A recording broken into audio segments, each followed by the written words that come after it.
అమ్మా మీ పిల్లని మా కాలేజీలో జాయిన్ చేసిరంటే ఒక డాక్టర్ని ఒక ఇంజనీర్ లెక్క తయారైతామమ్మా. అమ్మా మీ పిల్లని మా కాలేజీలో జాయిన్ చేసిరంటే ఒక కలెక్టర్ ఒక సైంటిస్ట్ లెక్క తయారెత్తామమ్మా. మా కాలేజీలో ఫుడ్ కూడా 5 స్టార్ హోటల్ ఉన్నట్టు ఉంటది మేడం. పొద్దుగల టిఫిన్ కేమో ఇడ్లీ వడ బోండా, మధ్యాహ్నం 2 రకాల కూరలు, సాయంత్రం స్నాక్స్, మళ్ళీ రాత్రికేమో మళ్ళా పెరుగన్నం తోటి మంచిగా పెడతాం మేడం. అమ్మా మా కాలేజీలో ఇట్లా పుటకొక రకం పెట్టాం. పొద్దుగల లేవగానే చికెన్ బిర్యానీ, మధ్యాహ్నం చికెన్ బిర్యానీ, రాత్రి కూడా చికెన్ బిర్యానీ పెడతాం మేడం. అమ్మ మా కాలేజీలో పొద్దుగల 5 గంటల నుంచే స్టడీ అవర్ స్టార్ట్ అవుతాయి. పిల్లలకు మంచిగా నెత్తికెక్కుతుంది. మా కాలేజీలో అట్లుండదమ్మా, తెల్లందాకా లేపి కూడా చదిపిస్తామమ్మా. పోరగాళ్ళు చదువు ముఖ్యమమ్మా మాకు.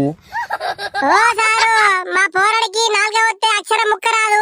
మీరు పెట్టిన తిండి తిని పోరడు అట్లనే క్లాసులో నిద్రపోతాడు.